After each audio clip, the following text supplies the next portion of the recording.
ሰላም የላይፍ ኢዝ ኩኪንግ ቻናል ተከታታዮች፣ ዛሬ በጣም ቀላልና ጣፋጭ የሆነ የኬክ አሰራር ይዤላችሁ መጥቻለሁ። አብራችሁ ሁኑ።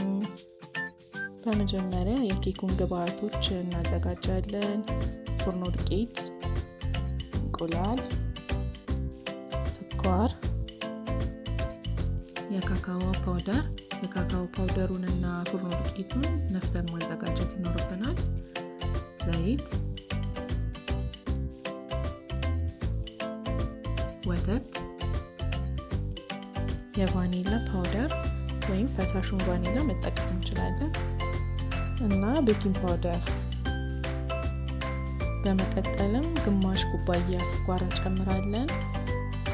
አንድ ብርጭቆ ዘይት ትንሽ እናስቀራለን ለበኋላችን እንድንጠቀመው። በመቀጠል እንቁላሉን እንጨምራለን። እንቁላሉን በምንጨምርበት ጊዜ ሰብረን በሌላ ሳህን እያደረግን አንድ በአንድ ነው መጨመር ያለብን። የተበላሸ እንቁላል ካለ ሊያበላሽብን ስለሚችል አንድ በአንድ ነው ማድረግ ያለብን። 4 እንቁላል እንጠቀማለን።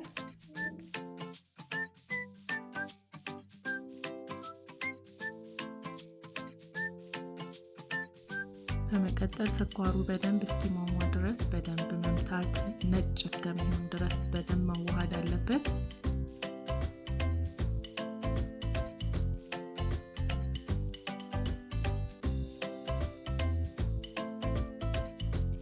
በደንብ ከመታነው በኋላ ይህኛውን ከለር ይይዝልናል። ትንሽ ነጣ ይላል ከነበረው ከለር። በመቀጠልም ወተት እየጨመርን መምታት ይኖርብናል። በደንብ ሳናቋርጥ ወተቱን እየጨመርን በደንብ እንመታዋለን። ከዛም 2 ኩባያ ፉርኖ ዱቄት እንጨምራለን። መለኪያችን እስካሁን ይሄኛው ነው። 2 ኩባያ ፉርኖ ዱቄት እንጨምራለን።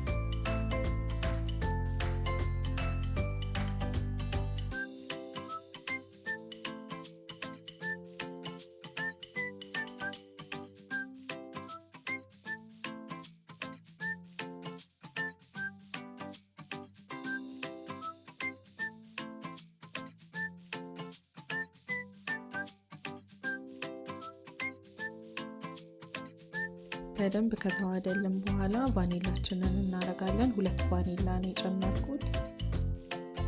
ከዛም 3 የሻይ ማንኪያ ቤኪንግ ፓውደር እንጨምራለን።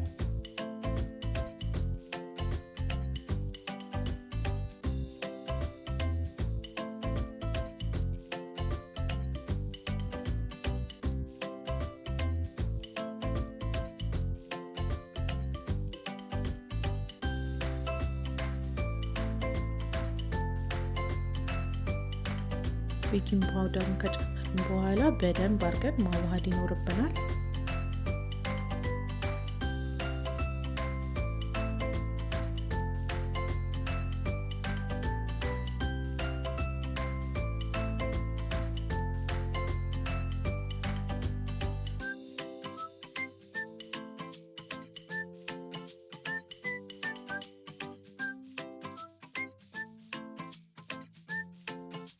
በመቀጠልም በጎድጓዳ ሳህን ግማሽ የካካዋ ፓውደር እናረግና ትንሽ ውሃ ደግሞ እናረግና እናቀጥነዋለን። በመቀጠል እዚህ ጋር ያዘጋጀነውን የኬክ ሊጥ 2 ማንኪያ የሚሆን እናረግና ትንሽ ወፈር እንዲልልን በደንብ እናማስለዋለን፣ እናዋህደዋለን።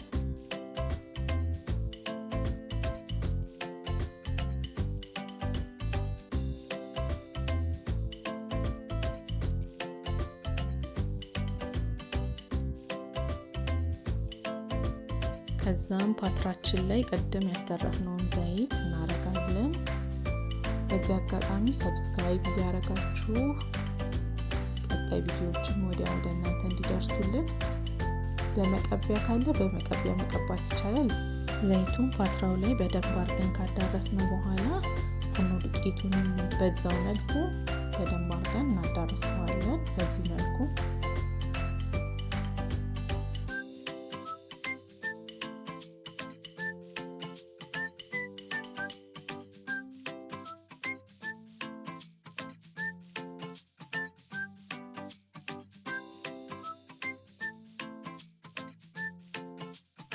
በመቀጠል ያዘጋጀነውን ሊጥ ማድረግ እንጀምራለን።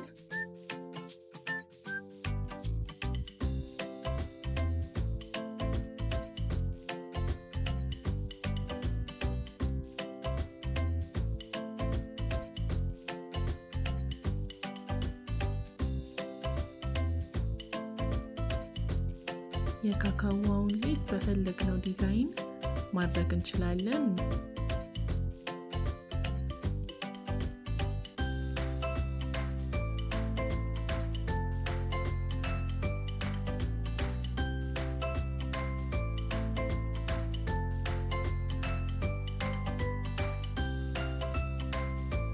ከዛ እንደዚህ እያደራረብን ሊጡን በማድረግ እናዘጋጃለን።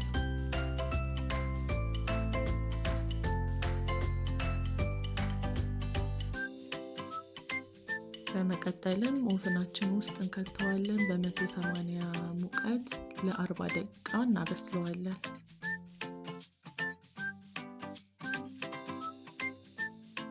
ኬካችን እንደዚህ ቆንጆ ሆኖ ደርሷል። ይሄኛውን ኬክ ለልጆች ለ4 ሰዓት እንዲሁም ለቤተሰብ ለበዓል በጣም ጣፋጭና ቀላል አሰራር ነው። አመሰግናለሁ ስላያችሁን። ሁላችሁም በየቤታችሁ ሞክራችሁ አስተያየታችሁን ስጡኝ። ሰብስክራይብ ማድረግ እንዳትረሱ። ወዳችኋለሁ። ባይ